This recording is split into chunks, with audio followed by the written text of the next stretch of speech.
Salam alaikum, bienvenue sur Muslim Makers, le podcast pour t'inspirer des acteurs musulmans de notre communauté, apprendre de leurs expériences et développer ton potentiel.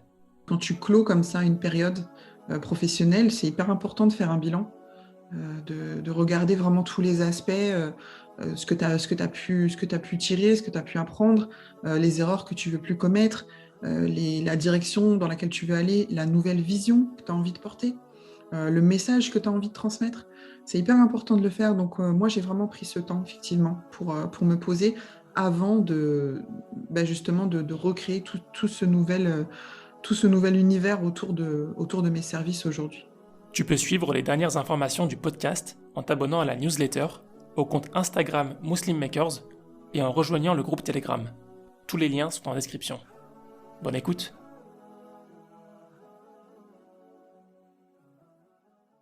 Ok, let's go. Salam alaikum wa rahmatullah. Emmanuel, Wa alaykoum salam wa rahmatullahi wa barakatuh. comment ça va? Mais ça va super. Et toi, comment vas-tu?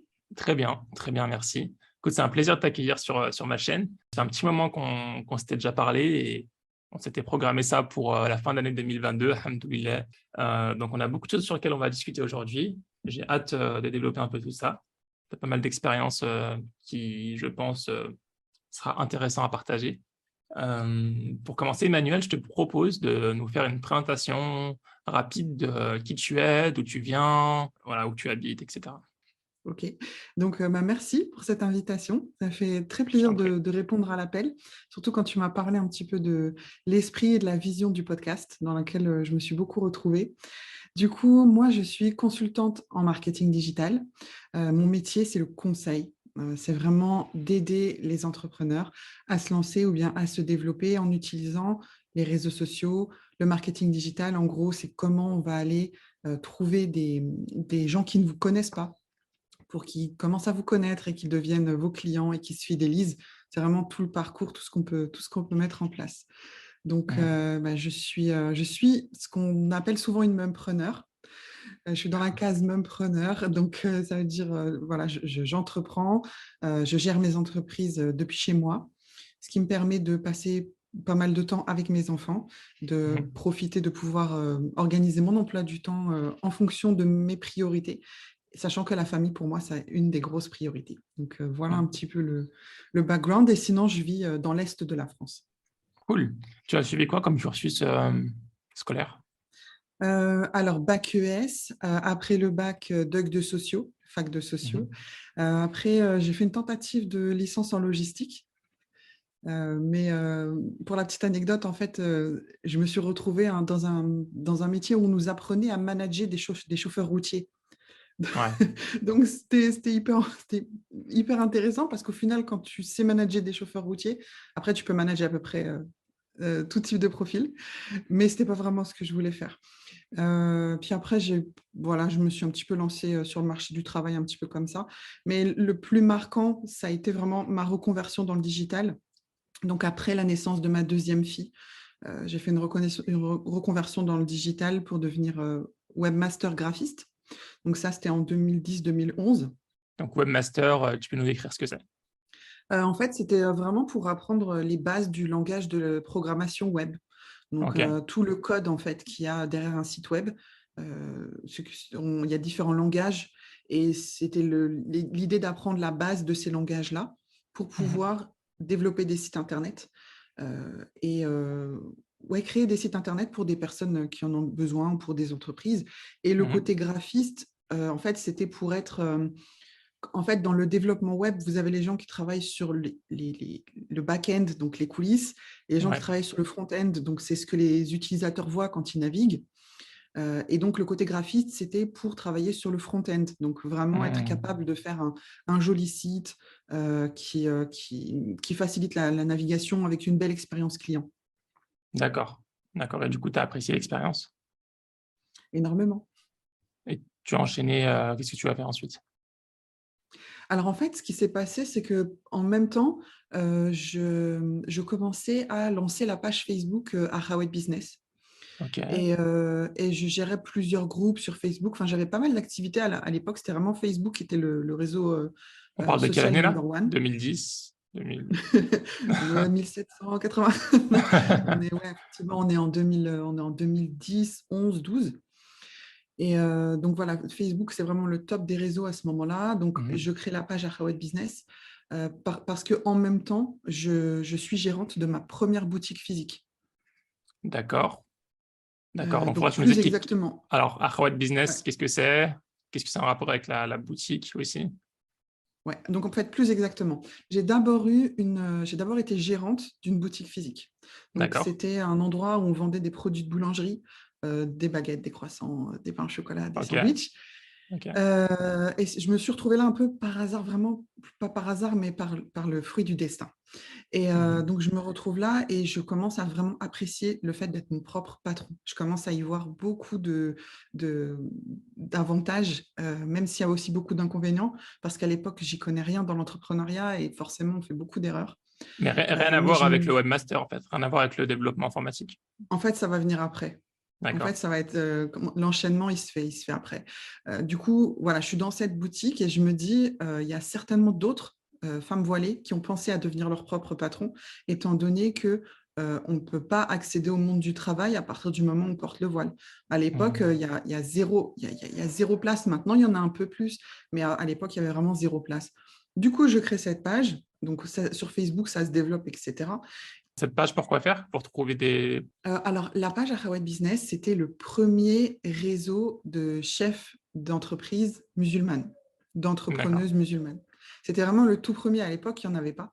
Et voilà, c'est vraiment l'idée de se dire, mais je ne dois pas être la seule en fait à y avoir pensé.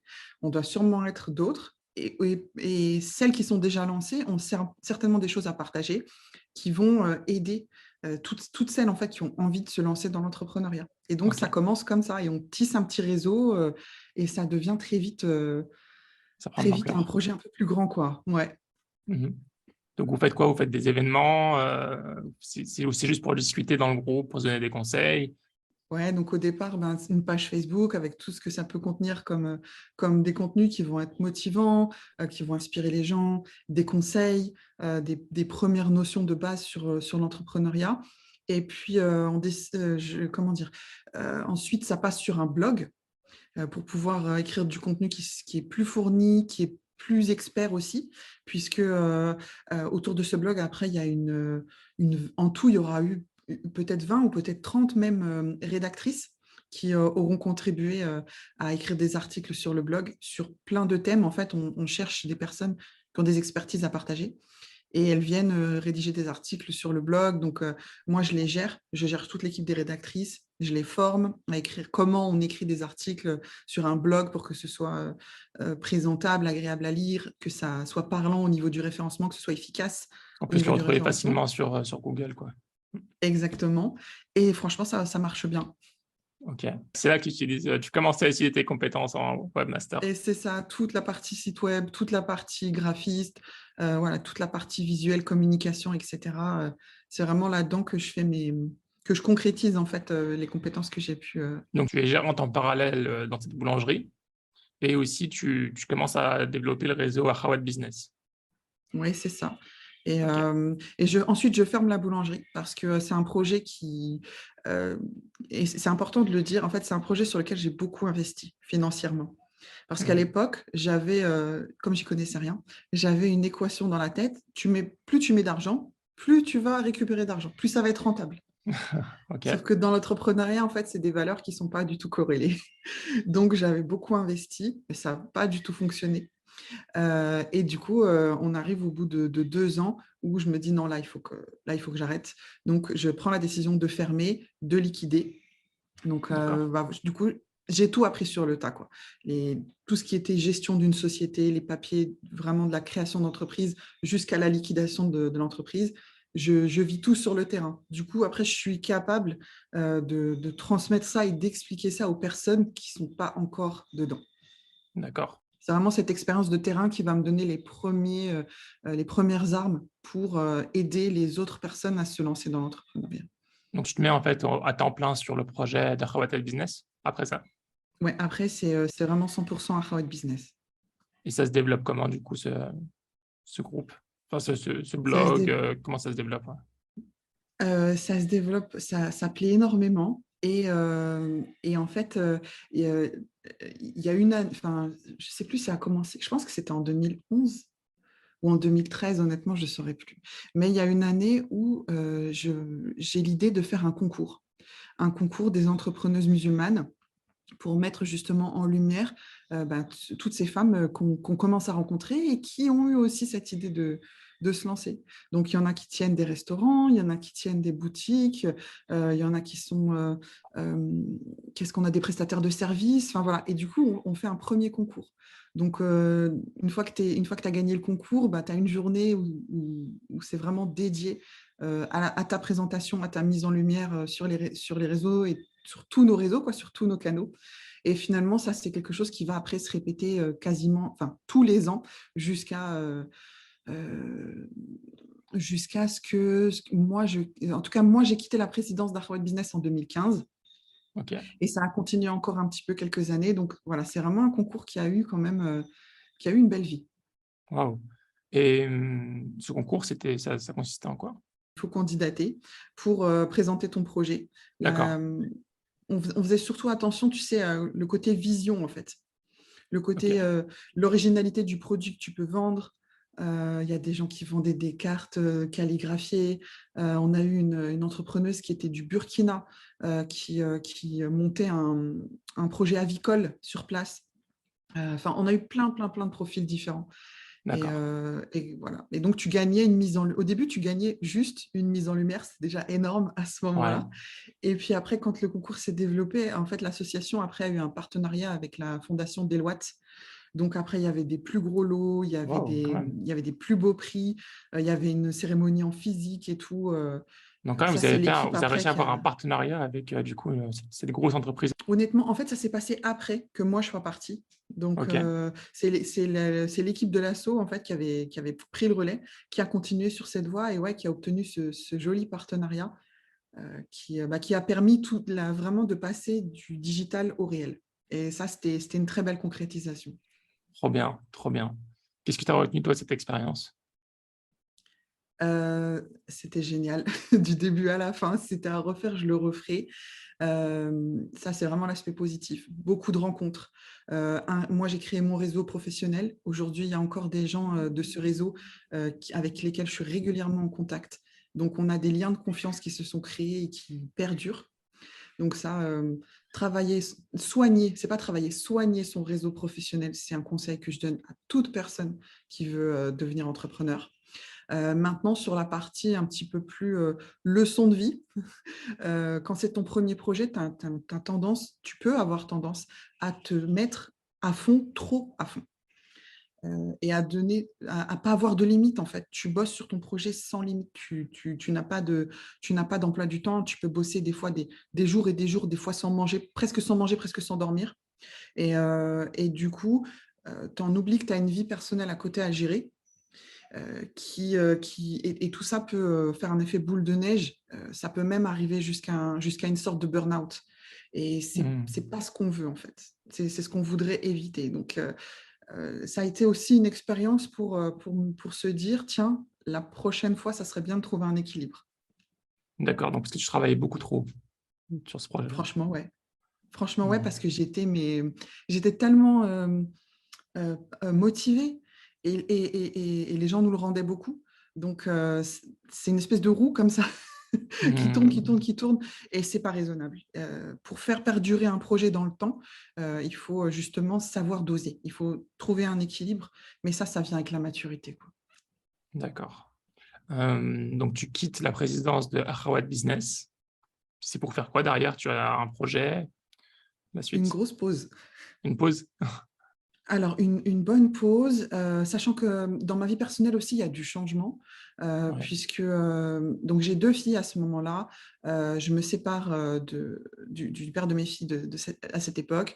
Je refais ma vie, donc je construis une nouvelle famille. Du coup, sur le plan personnel, il y a vraiment pas mal de choses qui bougent et Hmm.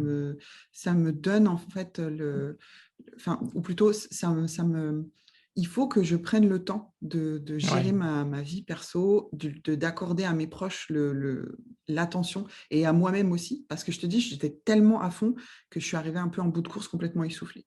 Donc, à ce moment-là, au moment où je prends une pause, je me dis juste, je veux tout arrêter en fait. Je veux plus qu'on me parle d'entrepreneuriat. J'ai fait une sorte d'overdose et Ouais. voilà. Mais ça dure pas bien longtemps parce qu'en fait, toutes ces personnes que j'ai rencontrées et qui ont vu mon travail et qui ont vu mon investissement me recontactent régulièrement. Emmanuel, c'est quand que tu reviens? Emmanuel, quand est-ce que tu reviens, etc. Non, je reviens pas, je reviens pas. Et Hmm. il y a beaucoup de gens qui me sollicitent pour gérer leurs réseaux sociaux. Ils ont remarqué le travail que je faisais sur cet assaut, le développement, etc. Et en gros, ils me disent, ce que tu as fait pour Akhawat Business, on voudrait que tu le fasses pour notre entreprise. Et Hmm. du coup, voilà, il y a cet appel un petit peu, cet appel du réseau qui dit revient, revient. Et à un moment donné, je finis par céder à l'appel du réseau, à revenir travailler, à reprendre dans le domaine de la communication, des réseaux sociaux, Ouais, etc. d'accord. Tu as monté quelque chose qui s'appelle Powiz. C'était à ce moment-là ou c'était un peu plus tôt? Alors non, c'était bien après.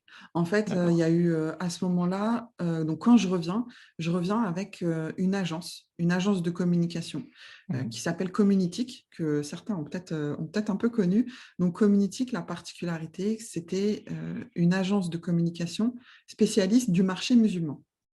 Ok. Et ça faisait toujours beaucoup parler parce que les gens me disaient, mais pourquoi tu veux te limiter au marché musulman et tout. Et en fait, la plupart des personnes n'avaient pas compris que quand tu es dans la com, tu dois avoir une niche, tu dois avoir une spécialité, tu dois avoir une expertise pour que les Ouais. gens t'identifient. Parce qu'il y a tellement de monde, il y a tellement de concurrence qu'il faut trouver un, un avantage concurrentiel. Et Mhm. moi, cet avantage concurrentiel était très inattendu. Les gens pensaient que je me fermais des portes et ça a été tout le contraire en fait. Ça a été une si belle expérience que, comme je le dis, moi-même, j'ai jamais eu de site internet pour l'agence. D'accord. On faisait des sites internet pour les autres, mais on n'avait pas de site internet pour l'agence. Tout fonctionnait au bouche à oreille.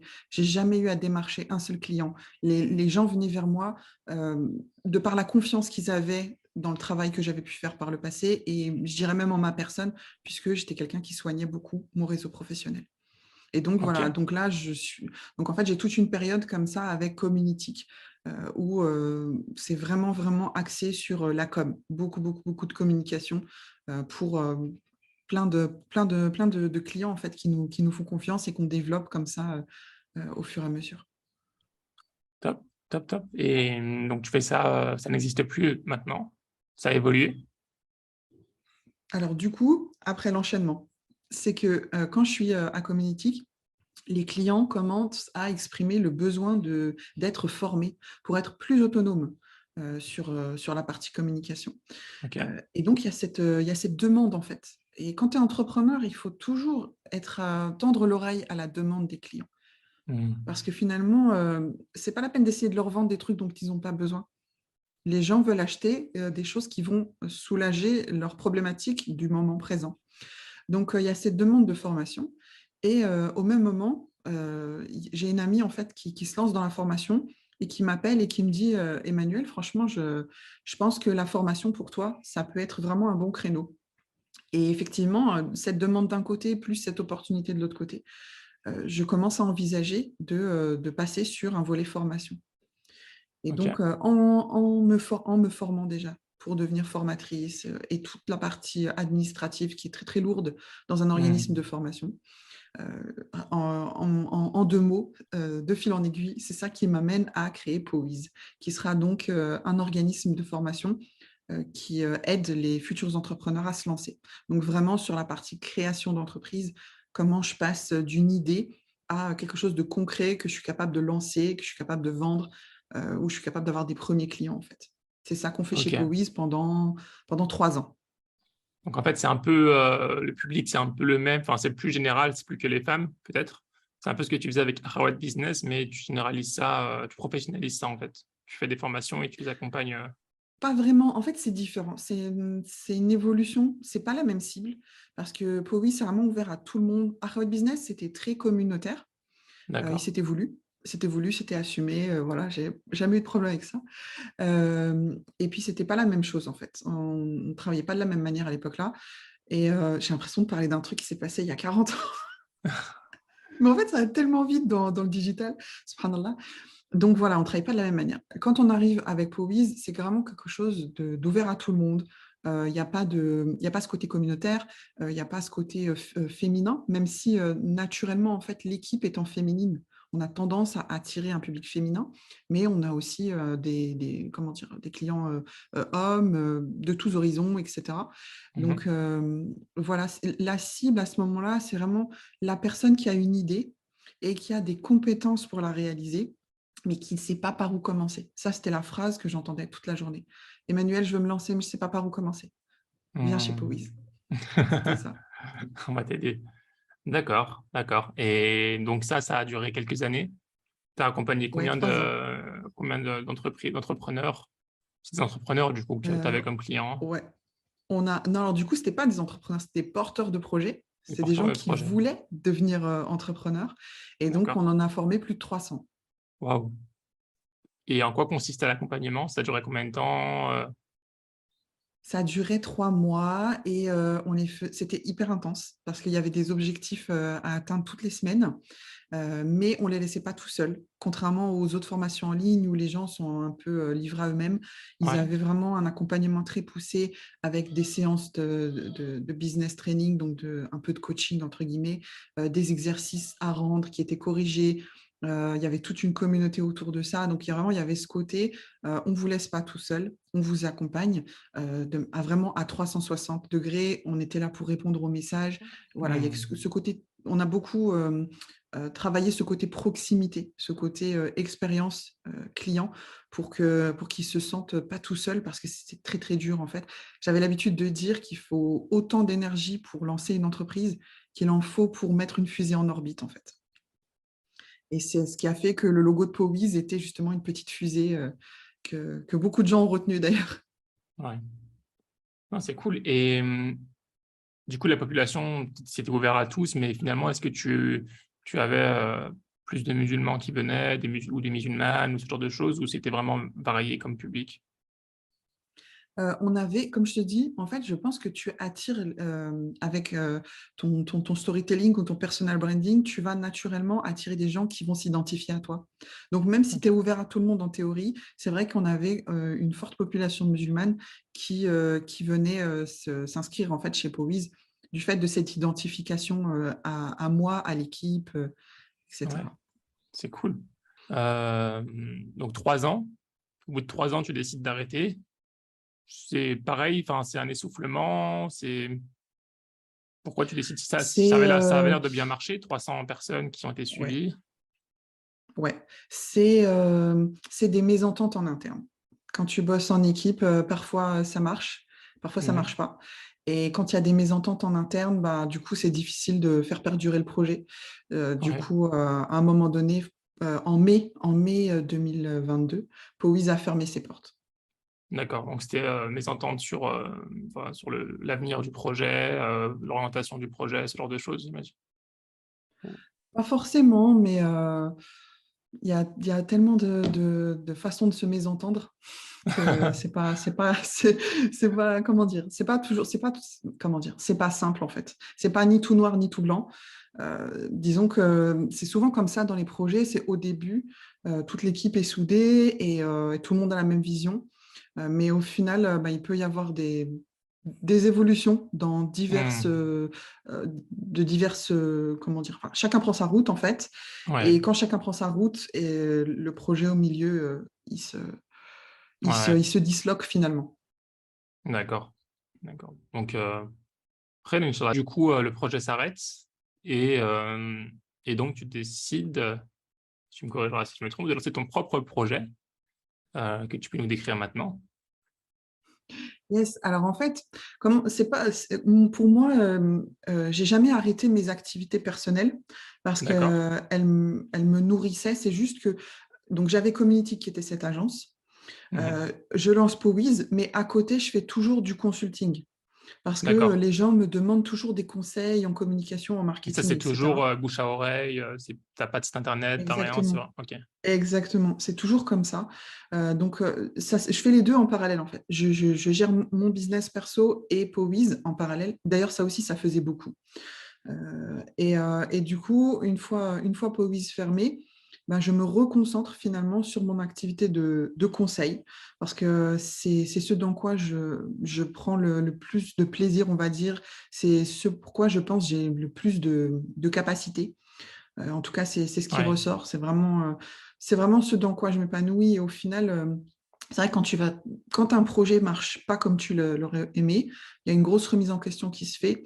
Et parfois, les gens sont. Enfin, moi, j'ai vu beaucoup d'entrepreneurs autour de moi jeter l'éponge, dégoûter, etc.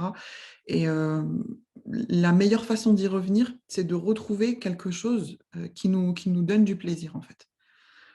Donc, Ouais. ça peut être n'importe quoi, ça peut être créer du contenu, ça peut être donner des conseils, peu importe en fait. Mais quand tu retrouves ce truc, tu retrouves un peu la flamme, Hmm. bah, du coup, tu t'y remets tranquillement. Et donc, c'est un peu ce qui s'est passé pour moi où je me suis dit, mais en fait, qu'est-ce que j'aime faire au final? Et c'était vraiment cet aspect conseil. Du coup, ben, aspect conseil d'une part et puis création de contenu aussi d'autre part. Parce que c'est Mhm. vrai que là, depuis que je me suis relancée toute seule, je me suis beaucoup concentrée sur la création de contenu Hmm. notamment sur les vidéos sur YouTube. Et donc, c'est le meilleur conseil que je peux donner à quelqu'un en fait qui sort un petit peu d'une déception ou d'un projet qui n'a pas marché. C'est de retrouver le plaisir de créer quelque chose, de, de se lever tous les matins pour bosser sur un truc qui te motive en fait. Ouais. La transition, tu prends ton temps à réfléchir, à faire cette introspection, de savoir ce que tu voulais vraiment faire ou en partant, tu savais exactement ce que tu voulais faire? Non, j'ai pris une période effectivement de réflexion. Je pense que c'est important quand tu clôt comme ça une période professionnelle, c'est hyper important de faire un bilan, de regarder vraiment tous les aspects, ce que tu as pu tirer, ce que tu as pu apprendre, les erreurs que tu veux plus commettre, la direction dans laquelle tu veux aller, la nouvelle vision que tu as envie de porter, le message que tu as envie de transmettre. C'est hyper important de le faire. Donc, moi, j'ai vraiment pris ce temps, effectivement, pour me poser avant justement de recréer tout ce nouvel univers autour de mes services aujourd'hui. Ok, très bien. Donc, par rapport à ce que tu faisais en consulting, tu fais exactement le même consulting ou tu as ajouté des choses autour? Tu me parlais de création de contenu. Qui est-ce que tu accompagnes? Quelles sont tes activités? Yes. Alors, ce que j'ai remarqué justement en faisant 3 ans chez Powys, c'est Mhm. que quand tu es prestataire de service, ce qui compte beaucoup pour les clients, c'est la confiance qu'ils sont capables de t'accorder. Et du coup, il faut savoir mettre en place des moyens de gagner leur confiance. Il y a tellement de concurrence, il y a tellement de. On voit de tout en fait sur Internet aujourd'hui. Du coup, il faut savoir gagner la confiance des clients. Et donc, ce que j'ai identifié, c'est que notamment les vidéos permettaient vraiment la création de ce lien entre moi et l'audience. Et donc, ce qui permet en fait à une personne à quelqu'un qui a envie de faire appel à tes services, il va consommer tes contenus.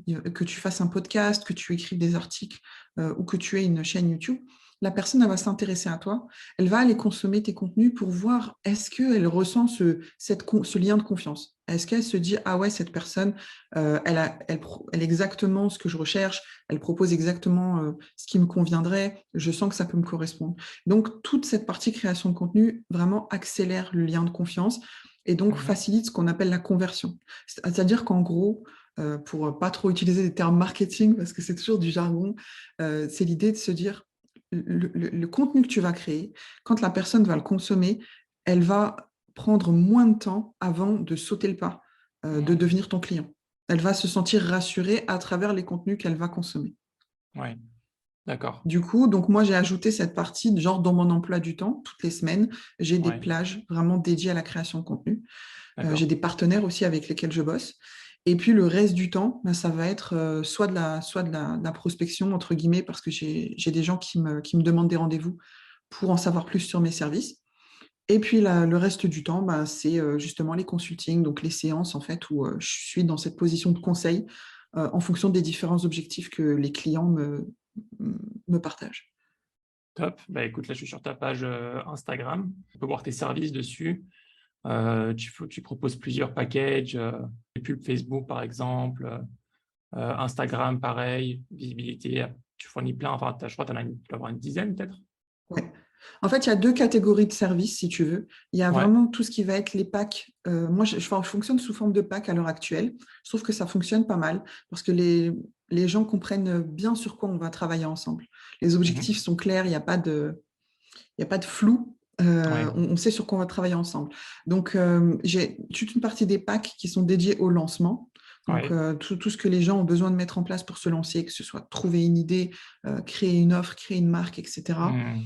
Et puis toute une partie plus développement. Donc là, c'est vraiment des entreprises qui sont déjà existantes et qui veulent se développer, soit par la publicité Facebook, soit par la visibilité sur Instagram, soit par la prospection commerciale aussi. Parce que Mhm. quand tu es prestataire de service, tu n'as pas forcément besoin d'être hyper suivi sur les réseaux. Tu as beaucoup plus besoin d'avoir un réseau professionnel qui t'apporte des clients. Donc voilà, vraiment en fonction de chaque objectif. En gros, pour chaque besoin, j'ai un pack, quoi. C'est un peu l'idée. Wow, ok. Et comment est-ce que tu as fait pour savoir créer ces packs? Je veux dire, savoir que tu avais besoin d'un pack Instagram. Comment tu as choisi tes packs? Alors, ce que j'apprenais toujours aux gens qui voulaient lancer un business, c'est de Mhm. commencer par une étude de marché. D'accord. Euh, j'ai l'habitude de raconter l'histoire de Armancio Ortega, qui est le fondateur de Zara, qui est aujourd'hui un des hommes les plus riches du monde. Et l'exemple de Zara, ça parle à beaucoup de gens parce qu'il y a énormément de gens qui achètent là-bas. Et qui est très peu connu d'ailleurs, enfin qui est très discret au niveau de tout ce qui est médiatique. Et Mhm. dans quelques interviews, il raconte son histoire. Et il dit, en fait, moi, j'ai commencé dans un garage et les femmes venaient me voir donc comme couturier, hein, avec sa petite machine, et il leur disait, dis-moi ce que tu veux et je vais te le faire au meilleur coût. Donc, il y a Mhm. vraiment ce côté, j'écoute ce que les clients veulent et je leur fais ce qu'ils veulent. Point. Effectivement, au meilleur coût. Mais il n'y a pas ce côté où, tiens, moi, je pense que j'ai une idée géniale et après, je vais essayer de la vendre au monde entier.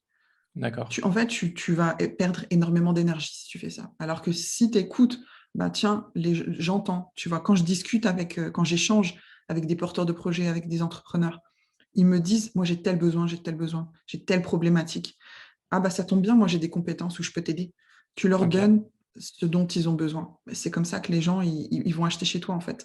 Donc, tout commence vraiment par l'étude de marché, mais tout simplement être à l'écoute, quoi. Être à l'écoute de tes futurs clients. D'accord.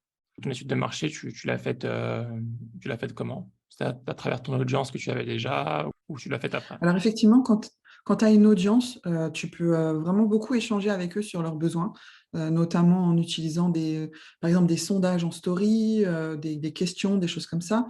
Mhm. Quand tu reçois aussi des messages privés, les gens généralement, quand ils viennent te parler en message privé, est-ce qu'ils ont besoin d'une réponse?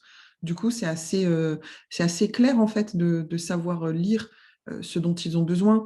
Les clients effectivement que j'ai pu avoir, donc tu vois, ça fait plus de 10 ans que je suis dans le digital. Donc, entre le réseau Akhawat Business, toute l'audience qu'on avait à cette époque-là, les clients que j'ai eus chez Communitique, les clients de mes clients, parce que ça, c'est hyper nourrissant, en fait, quand tu accompagnes des projets. Mhm. Powiz, tous les prospects autour de Powiz, etc. Tout ça, moi, j'ai jamais cessé d'être à l'écoute. Mhm. Ce qui fait qu'aujourd'hui, quand j'ai quelqu'un en entretien pour la première fois, je lui pose toujours la question. Je lui dis, dites-moi si ça vous parle. Je pense que vous êtes dans telle situation. Et généralement, la personne me dit, ouais, c'est exactement ça. Comment vous savez? Et en fait, je le sais parce que j'écoute. Mhm. D'accord. Top. Et encore une fois, du coup, au niveau du public, j'imagine que c'est plus ou moins le même. C'est des musulmanes peut-être, et musulmans, grande majorité. Ouais, en grande majorité, mais pas seulement. Ok. J'ai aussi une audience qui est pas du tout, qui est pas du tout musulmane et qui fait appel à moi pour mes services. Mais Ok. effectivement, j'ai aussi beaucoup de sœurs qui me suivent, qui me soutiennent, qui, je pense, comment dire, se, se, se motivent en fait. Ouais, c'est ce qu'elles me disent. C'est ce qu'elles me disent en fait dans les messages. Tu nous motives énormément. Le contenu que tu publies, c'est utile, ça Mhm. motive parce que parfois on est tout seul avec nos projets et c'est difficile de tenir le coup. Donc ouais, il y a ce côté. Chez les sœurs, je trouve ce qui revient beaucoup, c'est vraiment ce côté motivation. Parce Mhm. que je l'explique par le fait que le climat politico-médiatique est pas très favorable au hijab, pour ne pas dire complètement défavorable au hijab en France. Ouais, ouais. Donc, il y a cette espèce de pression comme ça qui est beaucoup sur les sœurs. Et le fait de voir comme ça des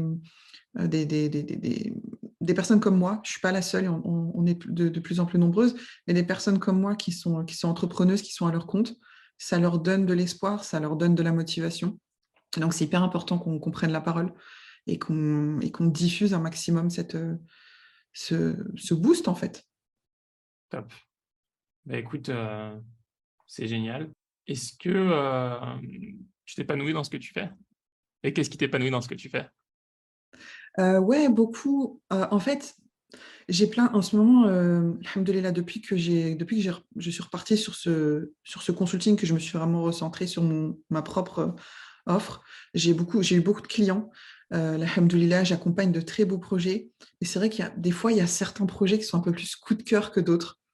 Et Hmm. il y a des clients que tu es content, enfin que je suis contente parfois d'avoir. Tu vois, quand je vois que sur mon emploi du temps, quand je vois que aujourd'hui j'ai rendez-vous avec une telle, je me dis ah génial, parce qu'il y a des projets qui sont tellement beaux, qui portent tellement de sens, tellement de valeur, Hmm. tellement de belles choses que tu es honoré en fait de faire une petite partie du projet, d'amener ta petite contribution, parce que tu sais que ça va Hmm. faire du bien. Donc ça, c'est hyper épanouissant. Et la deuxième chose qui est épanouissante, c'est quand les gens arrivent à atteindre leur objectif avec ton aide. Tu vois, Hmm. ils n'y arrivaient pas, ils étaient bloqués. Toi, tu viens, tu dis, bah, écoute, je sais comment on fait, je vais te montrer. Tu leur montres. Effectivement, ils y parviennent et ils sont super contents. Du coup, ils passent à l'étape suivante. T'imagines, des fois, les gens, ils sont bloqués depuis des années, en fait. Hmm. Donc ça aussi, c'est très épanouissant, c'est valorisant. Et du coup, ouais, ça me plaît énormément. Top. Est-ce que tu as des projets pour l'avenir? Comment est-ce que tu vois ton entreprise évoluer? Est-ce que tu veux avoir plus de clients seulement ou est-ce que tu as une vision derrière, quelque chose, un projet derrière que tu te réalises en plus? Effectivement, j'ai des projets. J'ai des petits projets, mais en fait, comment dire? Tu sais, des fois, je sais pas si ça t'arrive, mais des fois, tu es dans une phase de ta vie où toutes les semaines, tu as un nouveau projet. Ouais, Tu ouais, vois. ouais. Et Mmh. du coup, à un moment donné, il va falloir faire le tri entre tous ces projets-là et voir où est-ce qu'il est vraiment le plus intéressant de mettre de l'énergie. Et Mmh. parfois, c'est pas toujours d'avoir plus de clients.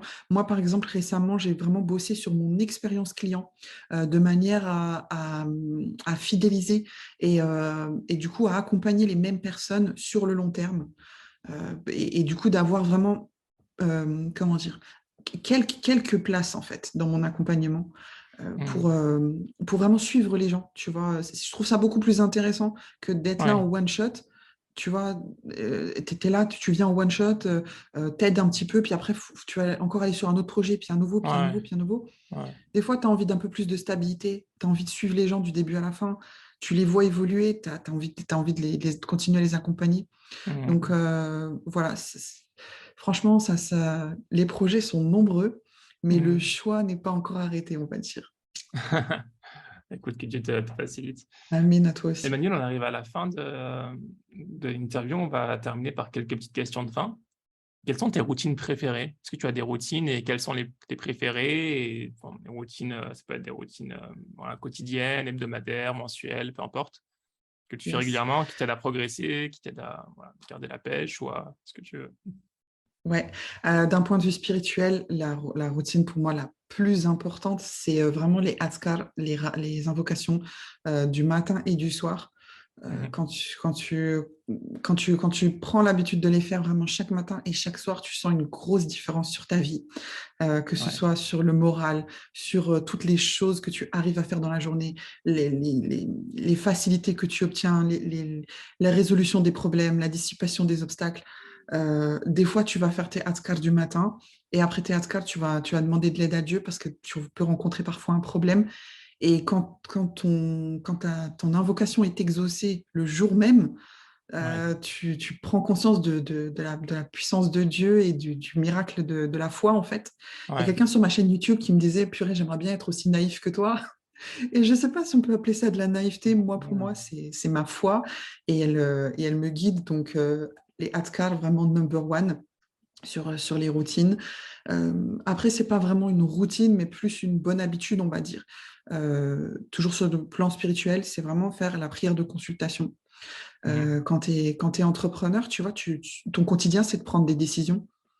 Est-ce que je vais faire ce podcast? Est-ce que je vais faire cette interview? Est-ce que je vais lancer ce nouveau projet, etc. Eh ben, en faisant la prière de consultation, tu sais que tu peux y aller les yeux fermés. Donc ça, c'est on va dire une hygiène spirituelle euh, hyper importante. Donc sur le plan spirituel, c'est vraiment mes deux routines préférées, on va dire. Top, merci pour ces partages. Euh, et aussi, je suis content que ta prière de consultation était positive pour le podcast. De là. Alhamdoulilah. Est-ce que tu as des recommandations, soit de livres, documentaires, films, chaînes YouTube, vu que toi, tu es beaucoup sur YouTube? Ouais, au niveau des films sur l'entrepreneuriat, il y a deux films que j'ai regardés il n'y a pas longtemps que je conseille vraiment à tout le monde.